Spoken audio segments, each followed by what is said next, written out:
some will be 70 years and some will be 72 years old by that time of 2023.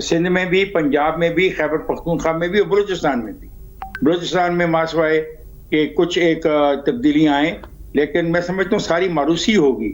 آفتاب شیرپا کا بیٹا ہوگا, محمود صاحب کے بیٹے ہوں گے, یہ جو ہمارے ہیں سب سندھی پرانے جاگیردار, ان کے بیٹے ہوں گے. نیکسٹ جنریشن سامنے آئے گی. رائٹ, صحیح. اچھا, مجھے ہما بقائی صاحبہ کی طرف اسی پوائنٹ پہ جانے دیجیے. بڑے آپ نے امپورٹنٹ پوائنٹ ریز کیا ہے, موروثی سیاست, جس کے اوپر سب سے زیادہ وزیر اعظم صاحب ان تمام جماعتوں کو تنقید کا نشانہ بناتے ہیں. ہما بقائی صاحبہ اسپیشلی کنسیڈرنگ کہ ان کو یہ لگتا ہے کہ یہ لوگ چہرے تو نئے ہیں لیکن سیاست وہی چلتی آئے گی. کیا یہ واقعی میں نئے ریپر میں پرانی ٹافیاں ہیں یا کچھ نیا لے کر آئیں گے؟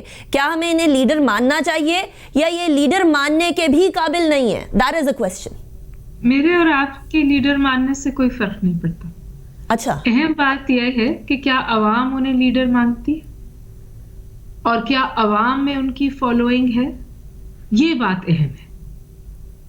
میں اور آپ تو ایلیٹ ہیں, جو وہ بھی پاکستان کی 0.02 کتابیں پڑھنے لکھنے والی ایلیٹ. ہمارے ماننے نہ ماننے سے کوئی فرق نہیں پڑتا. اور یہ جو موروثی سیاست ہے یہ ساؤتھ ایشین ٹریڈیشن ہے, ساؤتھ ایشیا کے ہر ملک میں موجود ہے. لیکن میں آپ کے ایک اور سوال کا جواب دینا چاہتی ہوں جو آپ نے پہلے کہا کہ جی مریم بی بی جو ہیں وہ انٹیریئر سندھ میں بھی کراؤڈ پل کر سکتی ہیں. گڑھی خدا بخش میں مریم بی بی نے کراؤڈ پل نہیں کیا تھا. رائٹ. اور مریم بی بی لاہور میں کراؤڈ پل نہیں کر سکی تھی. گڑھی خدا بخش میں پیپلز پارٹی کا کراؤڈ تھا, کراچی میں پیپلز پارٹی کا کراؤڈ تھا. تو یہ بات تو طے ہو گئی کہ اگر کوئی جلسہ کرنا ہو تو وہاں پہ جو پارٹی کی سٹینڈنگ ہے, وہاں پیپلز پارٹی نے اپنی سٹینڈنگ کراچی میں بھی پروف کی. ریزنیبلی صحیح جلسہ تھا کراچی میں بھی, اور انٹیریئر سندھ میں تو بالکل 200% پروف کی. اور دیکھیے اس میں مجھے نہیں پتا کہ اگر مریم کے لیے وہ جلسہ اہم تھا, کیونکہ جو اسپیچ سب سے اہم مجھے لگا کل تھی وہ نہ مریم کی تھی اور نہ بلاول بھٹو کی تھی. انہوں نے تو وہی باتیں دوبارہ کہیں. سب سے اہم اسپیچ زرداری صاحب کی تھی. زرداری صاحب وہاں موجود نہیں تھے, لیکن زرداری صاحب نے جو بات کی وہ ریئل لیف ٹرنر ہو سکتا ہے, وہ گیم کو پلٹ سکتا ہے. کیونکہ انہوں نے کہا کہ ہم یہ جو آپ فوج کرتے ہیں اور یہ جو ریٹرک کرتے ہیں اور یہ جو کانفرنٹیشن کی پالیٹکس کرتے ہیں, ہمیں یہ آپ سے بہتر کھیلنی آتی ہے. لیکن ہما بقائی صاحبہ, آپ کو یاد ہے وہ اینٹ سے اینٹ بجانے والا ایک بیان, اور اس بیان کے بعد دبئی چلے جانا, وہ کنفرنٹیشنل سیاست چلتی نہیں ہے انفارچونیٹلی. انیکا, انہوں نے اینٹ سے اینٹ بجانے کا میسج نہیں دیا. یہ بھی آپ نے بجا کا, یہ میسج بھی انہوں نے دیا تھا, اور اس کے بعد انہوں نے بہت ڈیمیج کنٹرول بھی کیا تھا. کل انہوں نے کچھ ڈیمیج نہیں کیا. انہوں نے پیپلز پارٹی کو پچ کیا ہے as an alternative. Peoples Party کو پچ کیا ہے جو اپنے بیانیے کو ایکسٹریم لیول پہ نہیں لے جا رہی جماعت, اور جو ایکچولی بات چیت کے لیے تیار ہے. میں سمجھتی ہوں کہ جو انیشیٹو آیا ہے ٹریک 2 جس کو لوگ کہہ رہے ہیں, حالانکہ وہ انٹرنیشنل ریلیشنز کی ٹرم ہے, لیکن بہرحال جو بیک ڈور ڈپلومیسی یا ڈائیلاگ کا انیشیٹو آیا ہے دورانی صاحب کی طرف سے, اس میں ضرور پیپلز پارٹی کی مرضی شامل ہے. وہاں کوئی ایلیمنٹ ہے پیپلز پارٹی کا جو اس کے برخلاف نہیں ہے. اور آپ دیکھیے زرداری تو پہچانے اسی لیے جاتے ہیں. زرداری بھٹو کی تو, زرداری صاحب کی تو پہچان ہی یہی ہے کہ وہ مفاہمت کے کھیل کھیل جاتے ہیں اور پیپلز پارٹی کو بہت مشکلوں سے باہر نکال لیتے ہیں. اور آپ نے ایک اور بات بھی کہی تھی اپنے انٹروڈکشن میں کہ مریم بی بی اچھا بولتی ہیں, لیکن اب ان کی بھی تقریروں میں ایک ایلیمنٹ آف ریپیٹیشن آ گیا ہے. لگتا ہے وہی بات بار بار کہہ رہی ہیں. اور دوسری اہم بات یہ کہ واقعی ہمیں جو پی ایم ایل این کے اہم لوگ ہیں وہ ان کے ساتھ کھڑے ہوتے ہوئے نظر نہیں آ رہے. اور عمران خان صاحب بھی کہتے ہیں این آر نہیں دوں گا, این آر نہیں دوں گا. بھول جائیے این آر کے لفظ کے. یہ بات میں نے کل بھی کہی تھی, میرے ساتھ رومی تھے. این آر تو نہیں دے رہے, لیکن اکوموڈیشن تو ہو رہی ہے نا جی. سندھ گورنمنٹ کے ساتھ کیسز واپس آ گئے نا سندھ میں, اسلام آباد سے. خاقان عباس صاحب باہر تشریف لے گئے. رائٹ ٹھیک ہے جی. نہ زرداری, نہ تو نواز شریف واپس آ رہے ہیں اور نہ اسحاق ڈار صاحب واپس آ رہے ہیں, اور ان کو جانے بھی سٹنگ گورنمنٹ نہیں دیا. تو مجھے بتائیے نہ کہیے اسے این آر او. آپ کو این آر او کا لفظ برا لگتا ہے, سیاسی اکوموڈیشن کہہ دیجیے,